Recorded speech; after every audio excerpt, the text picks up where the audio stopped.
आज हम लोग पढ़ेंगे अपवर्तन। तो देखिए, अपवर्तन मैं लास्ट टाइम भी आपसे डिस्कस किया था कि ये जो भी आपको पढ़ाया जा रहा है आपको ये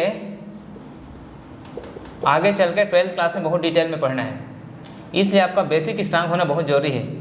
मैं हमेशा 9th-10th क्लास के स्टूडेंट्स को एक बात बोलता हूँ कि यदि आपको आगे चल के नीट या IIT का प्रिपरेशन करने का प्लानिंग है तो आपको फ्रॉम वेरी बिगनिंग बहुत पहले से अपने सभी साइंस और मैथ्स के सब्जेक्ट को बहुत डेप्थ में जाके पढ़ना है, अच्छे से कॉन्सेप्ट को क्लियर करना है, तो आगे चल के वो आपके लिए हेल्पफुल होगा। एक्चुअल में इसका प्रिपरेशन 9th क्लास से ही सिंसियरली कर देना चाहिए, ठीक है।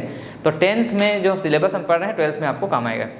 चलिए, तो अपन देखते हैं अपवर्तन। सबसे पहले हम समतल पृष्ठ से अपवर्तन को पढ़ेंगे। तो अपवर्तन की घटना होती क्या है, देखो मान लो ये कोई एक सतह है, ये कोई एक सतह है और इस सतह के ऊपर में एयर है माने हवा है और नीचे में मान लो कांच है, ग्लास है। मतलब यहाँ पर दो माध्यम हैं और इस माध्यम को बोलेंगे अपन समांगी माध्यम, ठीक है, होमोजीनियस मीडियम। समांगी माध्यम मतलब नाम से स्पष्ट है, सम अंग, सभी अंग समान हो। दैट मीन्स उस माध्यम का यदि हम अध्ययन करें तो सभी बिंदु पर घनत्व, उसका आर्द्रता, सब चीज़ क्या हो, समान हो, तब हम उसको समांगी माध्यम कहते हैं। तो अपवर्तन की घटना का इस तरह से परिभाषा क्या है कि सपोज एक प्रकाश की किरण एक समांगी माध्यम से चल कर आती है, ये हवा से चल कर आती है और जब ये दूसरे माध्यम में प्रवेश करती है, देखो अब यहाँ से नीचे क्या है, कांच है, ग्लास है, तो होता क्या है, तब हम यहाँ पर अभिलंब खींचते हैं। ये हमने अभिलंब खींच दिया, ये अभिलंब है, एन फॉर नॉर्मल, जिसको हम हिंदी में अभिलंब कहते हैं। तो जब एक माध्यम से दूसरे माध्यम में आती है तो वास्तव में प्रकाश के जाने की दिशा ये है, इस दिशा में उसको जाना चाहिए, लेकिन वो ऐसा ना हो कि वो अभिलंब की ओर झुकती हुई चली जाती है। जब वो विरल से, हवा क्या है, विरल माध्यम है और ये क्या है, सघन माध्यम है। विरल और सघन का मतलब क्या है कि जिस माध्यम में माध्यम के जो कण हैं, उसके जो पार्टिकल्स हैं वो दूर दूर होते हैं, उनको हम विरल माध्यम कहते हैं, बजाय इसके जैसे कांच। तो कांच के कण क्या होंगे, पास पास होंगे, लेकिन हवा के कण क्या होंगे, दूर दूर होंगे। तो कांच के सापेक्ष में, वैसे ये सापेक्ष होता है, तो कांच के सापेक्ष में हवा क्या है, विरल माध्यम है। तो पहला हमने देखा कि ये प्रकाश की किरण जब विरल माध्यम से चलकर सघन माध्यम में प्रवेश करती है तो ये जो हमने रेड इंक से अभिलंब खींचा है उसकी ओर झुकती हुई चली जाती है। ये कहलाता है अपवर्तन। अभी मैं सघन से विरल को भी बताऊंगा। तो अपवर्तन का परिभाषा क्या हो जाएगा, जब प्रकाश की किरण एक समांगी माध्यम से चलकर किसी दूसरे समांगी माध्यम में प्रवेश करती है तो वह अपने मार्ग से विचलित हो जाती है। यहाँ विचलन दो तरह से होगा, या तो अभिलंब की ओर झुक जाएगी या अभिलंब से दूर चली जाएगी, ये आगे बताऊंगा मैं आपको। तो अपने मार्ग से विचलित हो जाती है, जिसे हम क्या कहते हैं, अपवर्तन कहते हैं। ये हो गया अपवर्तन का परिभाषा। अब यहाँ पर ये जो कोण है, देखो आपतित किरण, ये है आपतित किरण, इंसिडेंट रे कहते हैं ये, और ये है अपवर्तित किरण, इसको हम अपवर्तित किरण कहते हैं। तो आपतित किरण और अभिलंब के बीच में जो कोण बनता है इसको हम I से प्रदर्शित करते हैं और इसे कहते हैं आपतन कोण। तो यहाँ पर I क्या है, आपतन कोण। और अभिलंब और अपवर्तन किरण के बीच में जो कोण बनता है जिसको हम R से प्रदर्शित करते हैं तो R को बोलते हैं अपवर्तन कोण, अपवर्तन कोण ये। अब यहाँ पर दो नियम है अपवर्तन के। अपवर्तन के नियम, जैसे हम परावर्तन के नियम पढ़े थे वैसे अपवर्तन के नियम। तो पहला नियम क्या है, आपतित किरण, अभिलंब और अपवर्तित किरण। आपतित किरण, अभिलंब और अपवर्तित किरण तीनों एक ही तल में होते हैं।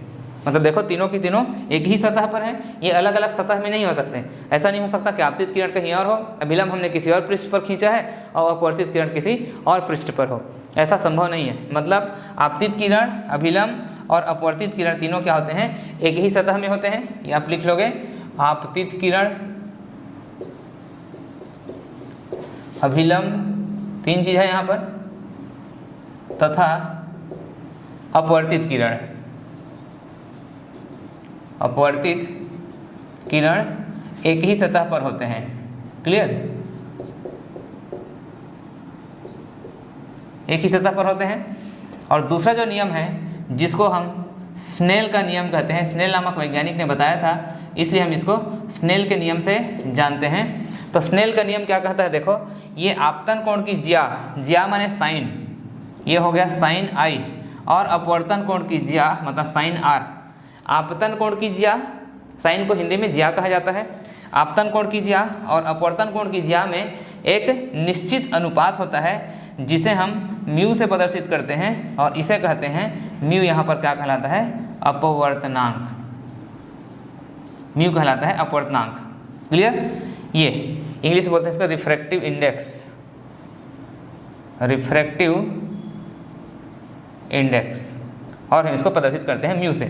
तो अपवर्तनांक का क्या परिभाषा हो जाएगा? आपतन कोण की ज्या और अपवर्तन कोण की ज्या में एक निश्चित अनुपात होता है जिसे हम अपवर्तनांक कहते हैं। इसका कोई मात्रक नहीं होता क्योंकि दो समान भौतिक राशियों का ये अनुपात होता है। ठीक है, तो आपतन कोण की ज्या और अपवर्तन कोण की ज्या के अनुपात को हम अपवर्तनांक कहते हैं। यहाँ पर अपवर्तनांक निकालने का हमारे पास एक और फार्मूला होता है, वो है म्यू बराबर V1/V2। ये भी अपवर्तनांक निकालने का फार्मूला है, ध्यान रखना। और यहाँ पर V1/V2 का मतलब क्या है? V1 क्या है? पहले माध्यम में प्रकाश की चाल है, और V2 क्या है? दूसरे माध्यम में प्रकाश की चाल है। तो अपवर्तनांक को हम एक और परिभाषा कर सकते हैं, पहले माध्यम में प्रकाश की चाल तथा दूसरे माध्यम में प्रकाश की चाल के अनुपात को भी हम क्या कहते हैं? अपवर्तनांक कहते हैं। क्लियर? पहले माध्यम में प्रकाश की चाल तथा दूसरे माध्यम में प्रकाश की चाल के अनुपात को अपवर्तनांक कहते हैं। ये आप ध्यान में रखना। इसके बाद देखो अपवर्तनांक के प्रकार। तो अपवर्तनांक दो प्रकार का होता है। पहला कहलाता है निरपेक्ष अपवर्तनांक, निरपेक्ष अपवर्तनांक। तो निरपेक्ष अपवर्तनांक क्या होता है? वायु या हवा के सापेक्ष यदि हम किसी माध्यम का अपवर्तनांक को हवा या निर्वात के सापेक्ष निकालें तब उसका हम निरपेक्ष कहते हैं। इसको प्रदर्शित करेंगे ए म्यू जी से, इस प्रकार से। तो ए म्यू जी का मतलब क्या हुआ? म्यू के बाद जो लिखा जाता है उसका अपवर्तनांक होता है, और म्यू के जो पहले लिखा जाता है उसके सापेक्ष। सापेक्ष मतलब प्रकाश किरणें वहीं से आ रही हैं। जैसे यहाँ पर ये एयर है, ये ग्लास है, तो हवा से प्रकाश किरणें आ रही हैं, कांच में जा रही हैं, तो कांच का अपवर्तनांक निकलेगा किसके सापेक्ष? हवा के सापेक्ष। तो जब किसी अपवर्तनांक को हम हवा या निर्वात के सापेक्ष निकालते हैं तो उसे हम निरपेक्ष अपवर्तनांक कहते हैं, और दूसरा कहलाता है सापेक्ष अपवर्तनांक। दूसरा सापेक्ष अपवर्तनांक का मतलब होता है किसी अन्य माध्यम के सापेक्ष। जैसे मैं कहीं पर लिख दूं W म्यू जी, ये सापेक्ष अपवर्तनांक होगा क्योंकि यहाँ पर दोनों माध्यम हैं। यहाँ पर कांच का अपवर्तनांक पानी के सापेक्ष, W फॉर वाटर, तो कांच के अपवर्तनांक को हम पानी के सापेक्ष निकाल रहे हैं, इसलिए इसे हम क्या कहते हैं? सापेक्ष अपवर्तनांक कहते हैं। और यहाँ पर एक बहुत इंपॉर्टेंट बात ध्यान रखना कि जो न्यूनतम मान जो होता है निरपेक्ष अपवर्तनांक का, सापेक्ष का न्यूनतम मान हम नहीं बता सकते क्योंकि वो दूसरे पर निर्भर करता है। तो निरपेक्ष अपवर्तनांक जो न्यूनतम होता है वह होता है एयर का वैक्यूम के सापेक्ष। हवा का जो अपवर्तनांक होता है निर्वात के सापेक्ष वो सबसे कम होता है अभी तक जितना अपवर्तनांक होता है, और होता है 1.0003 होता है, जिसको हम लगभग 1 के बराबर मान के चलते हैं। देखो एक चीज़ ध्यान में रखना कि मैं 10th क्लास के स्टैंडर्ड के हिसाब से बहुत सूक्ष्मता से चीज़ों पर चर्चा कर रहा हूँ, और उसके पीछे मेरा सिर्फ ये मकसद है कि आप जब आगे 12th क्लास में जाएं और कॉम्पिटिटिव का प्रिपरेशन करें तो आपका बेस बहुत अच्छे से स्ट्रांग हो। 9th 10th पढ़ाने का मेरा पर्पज़ ही यही है कि मेरे चैनल को देखने वाले जो स्टूडेंट्स हैं और जो 9th 10th के स्टूडेंट्स हैं उनका बेस बहुत स्ट्रांग होना चाहिए। इंग्लिश मीडियम का तो मैंने कंप्लीट क्वेश्चन डाल दिया है विथ न्यूमेरिकल, पूरा मेरे चैनल पर अपलोड हो चुका है। अभी मैं आप लोगों की स्पेशल डिमांड पर हिंदी मीडियम वालों के लिए भी बना रहा हूँ, अदरवाइज़ इंग्लिश मीडियम तो पहले से है।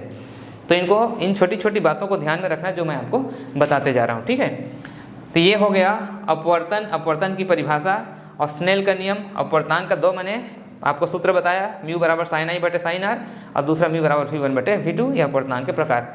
अब हम यहाँ पर पढ़ेंगे, आप चाहें तो इसका स्क्रीनशॉट ले लीजिए।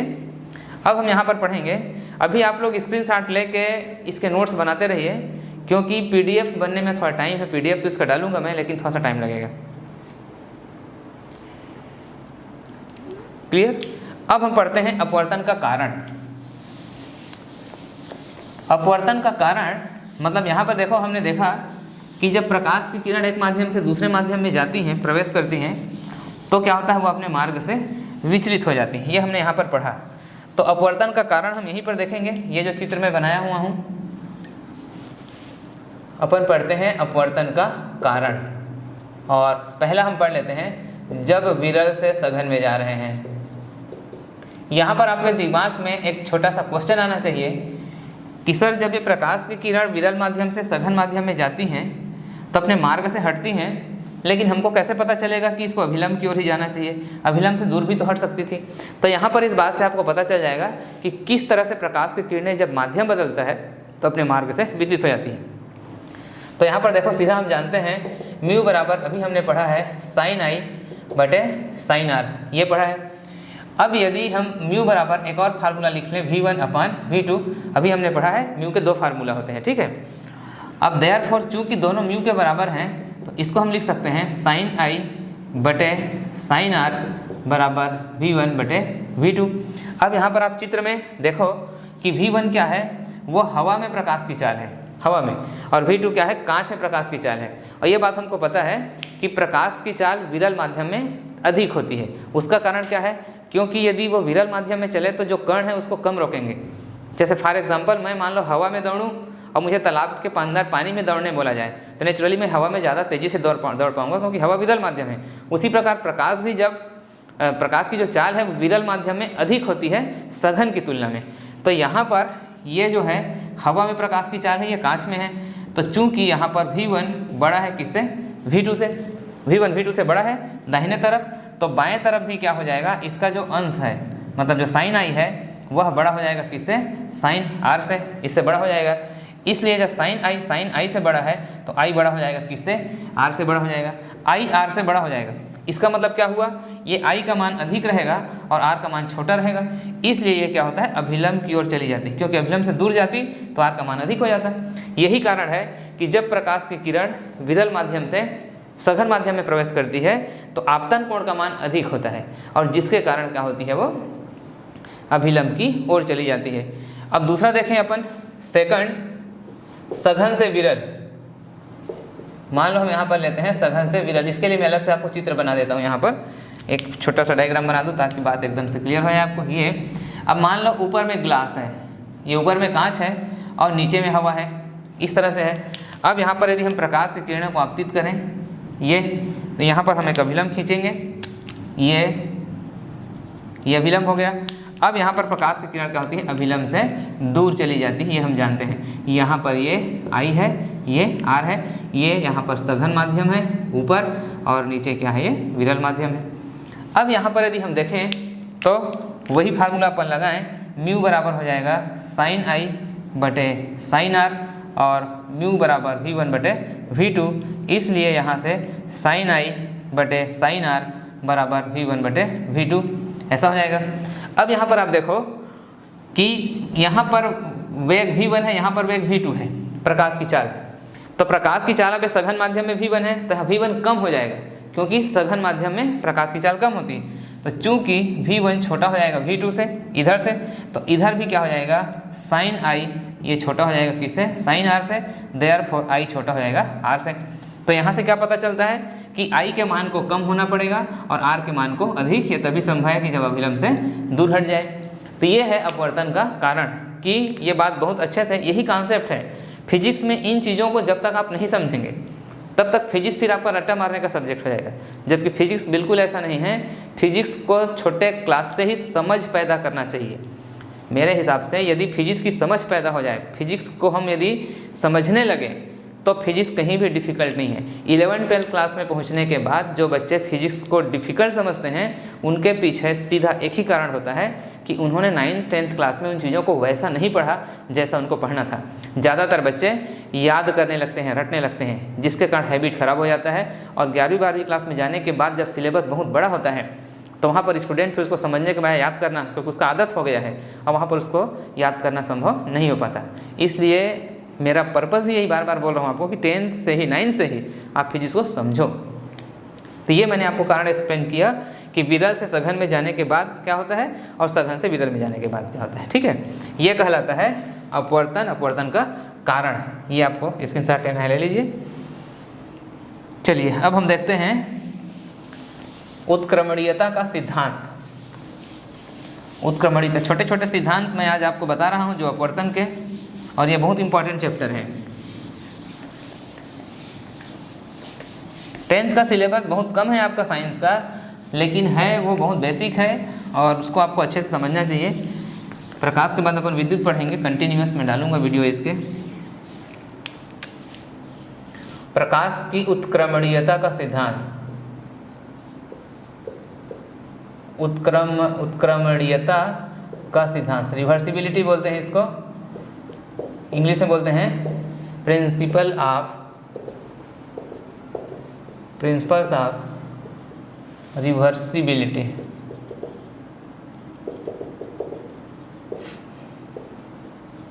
प्रिंसिपल ऑफ रिवर्सिबिलिटी ये क्या होता है? रिवर्स होना मतलब उल्टा होना, ठीक है। रिवर्स होने का मतलब होता है क्या? उल्टा होना। प्रिंसिपल ऑफ रिवर्सिबिलिटी, देखो यहां पर मैं एक चित्र बनाता हूं, ये, और यहां पर हमने सपोज कर लिया एयर और नीचे में सपोज कर लिया ग्लास। अब यहाँ से हम एक प्रकाश किरण आपतित करें जैसा हमने अभी किया था अपवर्तन में ये, और यहाँ पर एक अभिलंब खींचें, ये सपोज अभिलंब है, और चूंकि ये हवा से कांच में जा रही है तो इधर हम प्रकाश किरण को अभिलंब की ओर मोड़ दिए, ये चली गई। अब यहाँ पर ये देखा गया, ये आपतन कोण है I, ये अपवर्तन कोण है R। अब यदि यहाँ पर हम एक दर्पण लगा दें, मिरर, यहाँ पर एक मिरर लगा दें और इस पर हम प्रकाश की किरण को लंबवत आपतित करें, तो वैज्ञानिकों ने क्या देखा कि ये प्रकाश की किरण ठीक उल्टे दिशा में वापस हो जाती है और यहाँ जाने के बाद उसी दिशा में वापस होती है जिस दिशा में वह आई थी। इसको बोला जाता है प्रिंसिपल ऑफ रिवर्सिबिलिटी या उत्क्रमणीयता का सिद्धांत।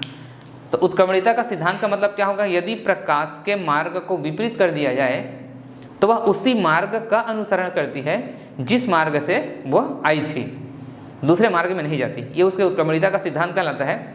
और इसका हम यदि मैथमेटिकल गणितीय रूप निकालें तो इधर जाते हुए सपोज तो ए म्यू जी लिखेंगे, ए म्यू जी बराबर हो जाएगा साइन आई बटे साइन आर। ये साइन आई बटे साइन आर हो जाएगा क्योंकि हम ए म्यू जी हवा से कांच में जा रहे हैं, और यदि उल्टा लें, यदि कांच से हवा में जा रहे हैं मान लो, तब उसको हम क्या लिखेंगे? जी म्यू ए, और उस समय जो आर है वो आपतन कोण का काम करेगा, तो ये हो जाएगा साइन आर बटे साइन आई, ये हो जाएगा। ये रिलेशन नंबर फर्स्ट, ये relation number second.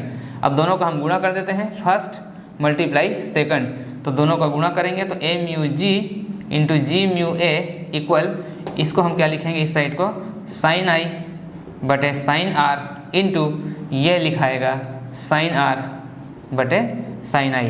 That implies A mu G into G mu A बराबर, यहाँ पर देखो साइन आई के साथ में, साइन आर के साथ में कट जाएगा और क्या मिल जाएगा? 1 मिल जाएगा।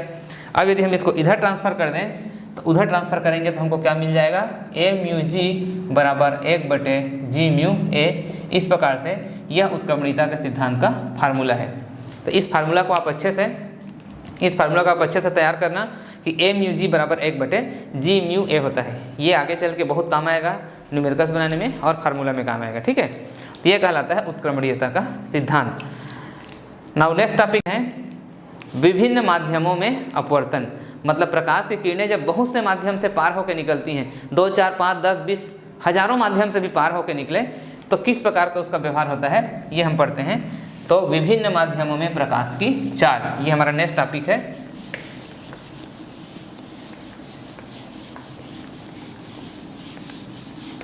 विभिन्न माध्यमों में प्रकाश की चाल, सेवरल मीडियम, विभिन्न माध्यमों में प्रकाश की चाल। इस टॉपिक का मतलब है कि बहुत से माध्यम है अपने पास, ठीक है। हम यहाँ पर 2-3 माध्यम ले लेते हैं जिससे हमको क्लियर हो जाएगी बात। ये सपोज 1, 2, 3, ये हमने 2-3 माध्यम ले लिया। सपोज ये जो पहला माध्यम है वो एयर है, दूसरा माध्यम सपोज ये वाटर है, पानी है, तीसरा माध्यम सपोज ये ग्लास है, और चौथा माध्यम फिर एयर है। फिर हम एयर में निकल रहे हैं। इस प्रकार से हमारे पास ये 2-3 माध्यम हैं। अब इसमें अपवर्तन को कैसे एक्सप्लेन किया जाएगा? सपोज ये कोई प्रकाश की किरण आपतित किया हमने, ये, तो अब यहाँ पर हम खींचेंगे अभिलंब, ये अभिलंब खींचा, चूँकि यह विरल से सघन में जा रही है तो क्या होगी? ये अभिलंब की ओर झुक जाएगी, ये अभिलंब की ओर झुका दिया इस तरह से। अब यहाँ पर हम फिर अभिलंब खींचेंगे, ये हमने फिर अभिलंब खींच दिया है। अब चूंकि फिर यह विरल से सघन में, क्योंकि पानी जो है विरल माध्यम है कांच की तुलना में, तो ये और अभिलंब की ओर मोड़ दिया अपन इस तरह से। अब यहाँ पर जब अभिलंब खींचेंगे पुनः यहाँ पर, तो अब ये सघन माध्यम से विरल माध्यम में जा रही है, क्योंकि कांच सघन है, पानी हवा जो है विरल है, तो अभिलंब से क्या होगी, ये दूर हट जाएगी। इसकी खासियत क्या होती है कि यदि पहली दिशा को यदि हम आगे बढ़ाएं तो इसके क्या होती है, समानांतर होती है। इसको पार्श्विक विस्थापन कहा जाता है। इसको 12वीं क्लास में डिटेल में पढ़ोगे आप लोग। पार्श्विक विस्थापन कहा जाता है। मतलब इसका मतलब क्या हुआ कि जब प्रकाश की किरण पुनः उसी माध्यम में वापस चली जाती है जिसमें से उसने प्रवेश किया था, तो अपने जो प्रारंभिक पूर्व जो मार्ग है उसके समानांतर होकर जाती है, और इन दोनों के बीच की जो दूरी होती है उसको हम पार्श्विक विस्थापन कहते हैं। यहाँ पर एक और महत्वपूर्ण बात यह है कि पहला माध्यम जहाँ प्रकाश किरण प्रवेश करती है वहाँ पर आपतन कोण I है, और अंतिम में जो प्रकाश निकलती है इसको निर्गत किरण कहा जाता है। निर्गत किरण, ये ध्यान रखना, इसका नाम है निर्गत। निर्गत होने का मतलब हुआ कि वह दोबारा उसी माध्यम में वापस चली गई जहाँ से वो आई थी, और इसको हम बोलते हैं E, और I जो है हमेशा E के बराबर होता है। ये कुछ महत्वपूर्ण कॉन्सेप्ट हैं, इनको आप ध्यान में रखना। आपतन कोण हमेशा निर्गत कोण के बराबर होता है। अब यहाँ पर हम देखें कि मान लो हवा में प्रकाश की चाल V1 है, पानी में प्रकाश की चाल V2 है, कांच में प्रकाश की चाल V3 है, और पुनः एयर में चले आए तो प्रकाश की चाल V1 हो जाएगा, क्योंकि हवा में V1 है। तो बहुत आसान तरीका से इसमें रिलेशन में निकाल रहा हूँ। देखो, तो सबसे पहले हवा से पानी में, तो इसको हम लिखेंगे A/μW बराबर V1 बटे V2, पहले माध्यम में चाल बटे दूसरे माध्यम में प्रकाश की चाल। अब हम चले आते हैं पानी से कहाँ, कांच में, तो W/μg बराबर हो जाएगा V2/V3, ये हो जाएगा। अब हम चले आए G/μA, फिर हवा में चले गए तो V3, और आखिरी माध्यम फिर एयर है तो V3/V1। अब हम क्या करें, तीनों को गुणा कर दें। सपोज ये रिलेशन नंबर फर्स्ट है, ये रिलेशन नंबर सेकंड है, रिलेशन नंबर थर्ड है, तो हम फर्स्ट का और सेकंड का और थर्ड का आपस में गुणा कर दें तो क्या मिल जाएगा अपने को, A/μW into W/μg into G/μA, और तीनों को गुणा करेंगे तो क्या मिल जाएगा, V1 बटे V2 इंटू V2 बटे V3 इंटू V3 बटे V1, ये मिल जाएगा। अब राइट साइड को आप देखो कि सब आपस में कट जाएंगे, V2 के साथ V1 के साथ V3 के साथ में, ये सब आपस में कट जाएंगे तो क्या मिल जाएगा अपने को, therefore A/μW into W/μg into G/μ ये बराबर 1। कहने का मतलब क्या हुआ कि यदि प्रकाश की किरणें बहुत से माध्यमों से होकर गुजरे तो सभी माध्यम के अपवर्तनांक का योग गुणनफल क्या होता है, 1 होता है। चाहे रास्ते में हजारों माध्यम हो, यदि प्रकाश की किरणें हजारों माध्यम को भी पार करके गुजरेंगी तो सभी के अपवर्तनांक का जो गुणनफल होगा वो 1 होगा। ये आप हमेशा ध्यान में रखना, ठीक है। इसको हम चाहें तो फार्मूला को और इस तरह से लिख सकते हैं, देयरफॉर W/μg बराबर, ये दोनों को उधर ट्रांसफर कर दें तो हो जाएगा 1 बटे A/μW into G/μA, that implies W/μg बराबर, इसको ऊपर ले जाएं तो ऊपर जाके A/μg हो जाएगा। अभी मैंने उत्क्रमणिता का सिद्धांत आपको बताया, तो A/μg और अपान हो जाएगा ये A/μW, ये होता है इस पर एक फार्मूला।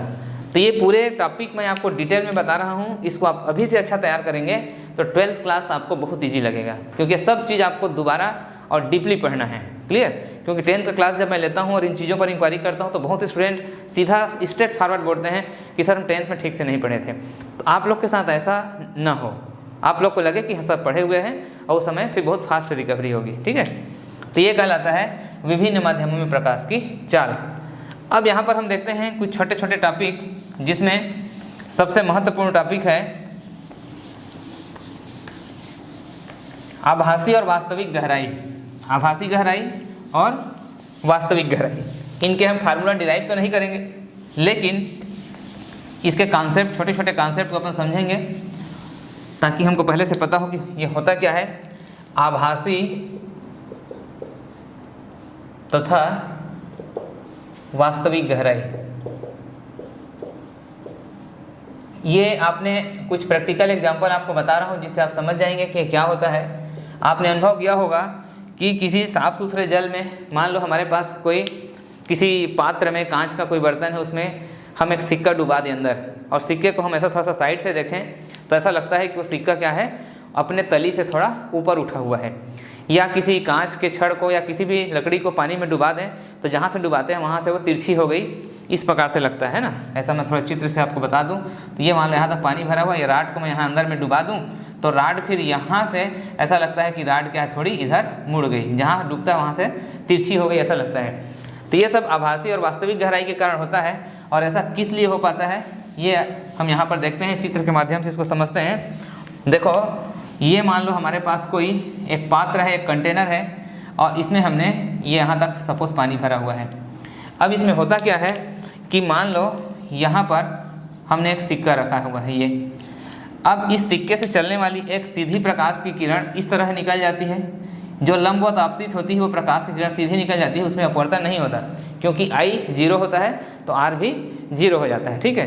तो ये सीधी निकल जाती है। दूसरी प्रकाश की किरण हम इधर यदि आपतित करें तिरछी तो दूसरी प्रकाश की किरण को आपतित करने पर यदि हम यहाँ पर लंब खींचें तो यहाँ पर लंब खींचने से हमको मालूम है कि ये पानी है, ऊपर हवा है, ठीक है। इसमें पानी भरा हुआ है, ये वाटर है और ऊपर में क्या है, एयर है। तो सघन से विरल में जाने के कारण ये प्रकाश किरण अभिलंब से दूर हट जाती है। अब इस प्रकाश की किरण को जब तक हम आपस में नहीं कटवाएंगे प्रतिबिंब नहीं बनेगा। और आप देख रहे हैं कि दोनों फैलते जा रही हैं। तो पहली प्रकाश की किरण को हम क्या करते हैं, पीछे बढ़ाते हैं। तो पहली प्रकाश की किरण को पीछे बढ़ाने पर ये यहाँ पर इसको काटती है यहाँ। तो ये जो वस्तु है ऑब्जेक्ट, इसका इमेज बन जाता है यहाँ। तो यहाँ पर आप देख रहे हो ये रेड रंग से जो मैं बनाया वो क्या वस्तु है और ब्लैक से बनाया वो उसका प्रतिबिंब है। तो जब हम ऊपर से देखते हैं तो हमको ये दिखाई देता है, ये नहीं दिखाई देता, जिसके कारण हमको लगता है कि ये ऊपर उठा हुआ है, ठीक है। यहाँ पर यदि हम देखें तो पानी के सापेक्ष यदि हवा में जाएं WμA इस तरह से, तो यहाँ पर ये वास्तविक है, सॉरी यहाँ पर वास्तविक और आभासी गहराई। तो ये जो उसकी वास्तविक आभासी है जिसको H डैश कहेंगे और इसको मैं कह रहा हूँ इसको वास्तविक गहराई जिसको हम H। तो एक छोटा सा फार्मूला आपको बता रहा हूँ, इस फार्मूला को आप याद रखना, ठीक है। तो ये होता है H डैश अपान H, ये होता है, ठीक है। तो ये सघन माध्यम है, ये विरल माध्यम है। तो सघन माध्यम और विरल माध्यम में विरल माध्यम का सघन के सापेक्ष जो अपवर्तनांक है वह आभासी गहराई ये छोटे छोटे आंकिक प्रश्न बनाने में काम आएंगे और बटे वास्तविक गहराई के बराबर होता है। ये फार्मूला आप ध्यान रखना, क्लियर। तो ये Wμ, यदि हम इसको उल्टा लिखें AμW लिखना चाहें तो उलट जाएगा, H अपान H डैश हो जाएगा। तो ये फार्मूला में आप कंफ्यूज मत होना। ये कहलाता है आभासी तथा वास्तविक गहराई। एक बहुत इंपॉर्टेंट कॉन्सेप्ट है आपके अपवर्तन के चैप्टर का, क्लियर। चलिए अब हम नेक्स्ट कॉन्सेप्ट में चलते हैं। सब छोटे छोटे कॉन्सेप्ट हैं बस। नेक्स्ट कॉन्सेप्ट में चलते हैं क्रांतिक कोण, जो कि बहुत इंपॉर्टेंट है। क्रांतिक कोण,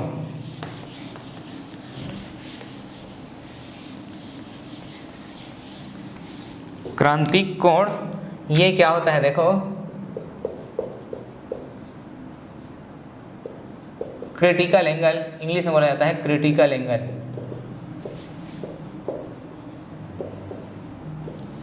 क्रिटिकल एंगल होता क्या है, इसके लिए कुछ कंडीशन है। पहला कंडीशन ये कि प्रकाश की किरण को क्या होना चाहिए, सघन से विरल माध्यम में जाना चाहिए। कि जब प्रकाश की किरणें सघन माध्यम से विरल माध्यम में जाती हैं तभी ये केस होता है, अदरवाइज ये केस नहीं हो सकता। तो किस प्रकार से होता है, देखो यहाँ पर ये मान लो दो माध्यम हैं और नीचे में मैंने लिख दिया मान लो ये सघन माध्यम है, नीचे में कोई भी सघन माध्यम है और ऊपर में क्या है, मान लो ये विरल माध्यम है। अब हमने क्या किया, यहाँ पर एक प्रकाश की किरण आपतित किया। ये प्रकाश की किरण आपतित करेंगे तो यहाँ पर हमको एक अभिलंब खींचना पड़ेगा। ये हमने एक अभिलंब खींच लिया। अब देखो चूंकि प्रकाश की किरण सघन माध्यम से विरल माध्यम में जा रही है तो क्या होगी, ये अभिलंब से दूर हट जाएगी तो इधर चली जाती है। ये सिचुएशन आपने देख लिया। ये आपतन कोण का मान है I और ये क्या है, अपवर्तन कोण का मान है। अब यहाँ पर यदि हम आपतन कोण के मान को बढ़ाते जाएं, इधर हम बढ़ा दें इस प्रकार से, तो यहाँ पर अपवर्तन कोण का मान भी क्या हो जाएगा, बढ़ जाएगा। क्योंकि जैसे जैसे I को बढ़ाएंगे वैसे वैसे R भी बढ़ेगा। तब ये देखा गया कि आपतन कोण का एक विशेष मान लो ये आपतन कोण का कोई ऐसा मान है ये कि उस समय अपवर्तन कोण का मान क्या हो गया, 90 अंश हो गया, R 90 डिग्री हो गया। मतलब प्रकाश किरण इधर से चली गई सीधी। तो उस समय ये जो आपतन कोण है उसको हम कहते हैं क्रांतिक कोण और प्रदर्शित करते हैं किससे, IC से।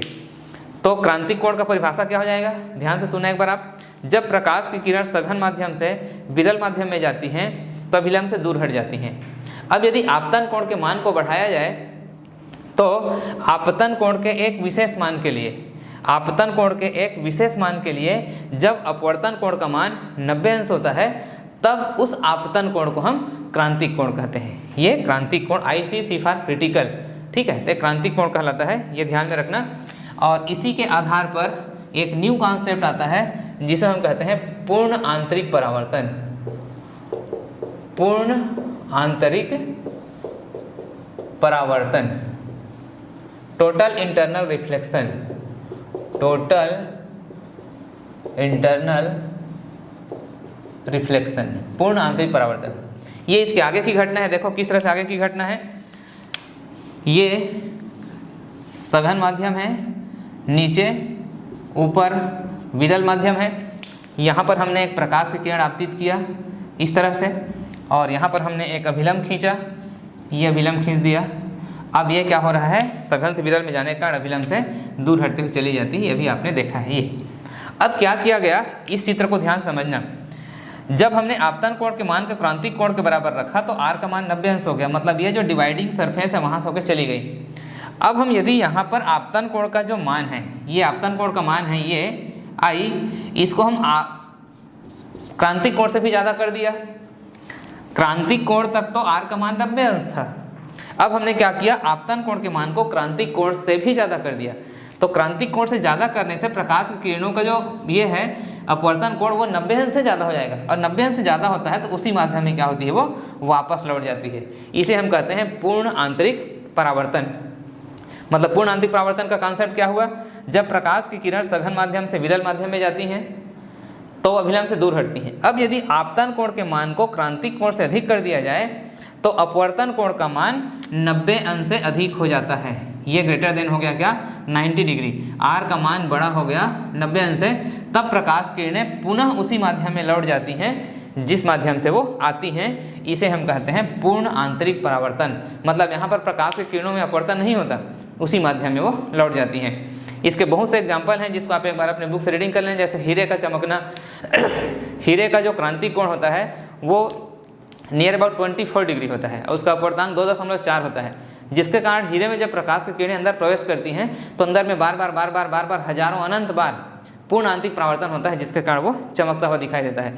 या मरीचिका वगैरह आप डेली लाइफ में एग्जाम्पल एक बार पढ़ना। मैं यहाँ पर इसका एक बहुत महत्वपूर्ण उपयोग आपको पढ़ा दूँ, जिसको बोला जाता है प्रकाशिक तंतु। ये एग्जाम में आता है, प्रकाशिक तंतु, इंग्लिश बोलते हैं ऑप्टिकल फाइबर, ऑप्टिकल फाइबर।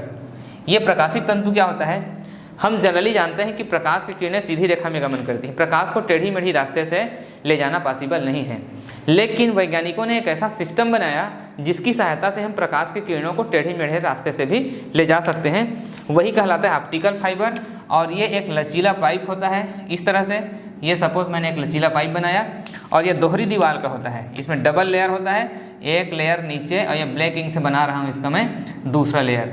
इस प्रकार से ये एक लचीला पाइप है, जो गार्डन पाइप होता है, जैसे पानी वगैरह डालने के लिए गार्डन उस तरह का पाइप है ये। अब ये काम कैसे करता है, इसके बाहर के सतह का जो अपवर्तनांक होता है वह 1.5 के आसपास होता है, और अंदर का जो ब्लू से बनाया हूँ उसका अपवर्तनांक 1.7 के आसपास होता है। ये जनरली क्वार्ट्ज का बनाया जाता है और लचीला होता है। अब यदि इसमें हम प्रकाश की किरण को प्रवेश कराइए तो यहाँ पर अभिलंब खींचेंगे तो यहाँ पर जो आपतन कोण का मान है वह एक क्रांतिक कोण से अधिक हो जाता है, जिसके कारण प्रकाश की किरणें पाइप से बाहर न निकल के परावर्तित हो जाती हैं, और ऐसे बार बार परावर्तित होने के बाद पाइप से बाहर चली जाती हैं। मतलब प्रकाश की किरणों को हम टेढ़े मेढ़े रास्ते से ले जा सकते हैं। ये कहलाता है प्रकाशिक तंतु। और इसका उपयोग, इसका सबसे बड़ा उपयोग मेडिकल साइंस में होता है। मेडिकल साइंस में मतलब पेट का इंडोस्कोपी करने में, जब डॉक्टर्स पेट के अंदर कोई प्रॉब्लम हो तो इंडोस्कोपी करने के लिए एक पाइप डालते हैं, वो ऑप्टिकल फाइबर होता है। या अभी केबल जो बिछाते हैं अपन, फाइबर केबल जो बिछाते हैं इंटरनेट चलाने के लिए, ठीक है, ब्रॉडबैंड चलाने के लिए, वो ऑप्टिकल फाइबर होता है। या माइंस में प्रकाश की किरणों को खदान में टेढ़े मेढ़े रास्ते में ले जाने के लिए, तो इसका बहुत उपयोग है। आज के डेट में संचार इलेक्ट्रॉनिकी में इसका बहुत ज़्यादा उपयोग होता है। तो ये आज के क्लास में अपवर्तन में मैं समतल पृष्ठ से अपवर्तन आपको पढ़ाया, जिसमें पूरे बेसिक चीज़ों को, बहुत छोटी छोटी बातों को मैं आपसे डिस्कस किया। बाय द वे कोविड-19 के कारण कुछ सिलेबस आपके सिलेबस से हट गया होगा, तो एग्ज़ाम के लिए आप प्रिपेयर मत करेंगे, लेकिन मेरा आपको सजेशन है कि बेसिक चीज़ों को आप एक बार बहुत अच्छे से मेरे वीडियो से देखिए, ताकि मैं चाहता हूं कि जब आफ्टर 10th क्लास आप 11th-12th में जाएं और कॉम्पिटिटिव का प्रिपरेशन करें तो आपका बेसिक बहुत अच्छे से स्ट्रांग हो। ये मेरा बहुत लॉन्ग एक्सपीरियंस है। मैं मालूम है कि 9th-10th क्लास में पुअर होने से 11th-12th में बड़ी परेशानी होती है, तो आप इसको अच्छे से करिए। इसी पर्पज़ के लिए मैं इस क्लास के लिए भी आपको वीडियो प्रोवाइड करा रहा हूँ। Okay, thank you.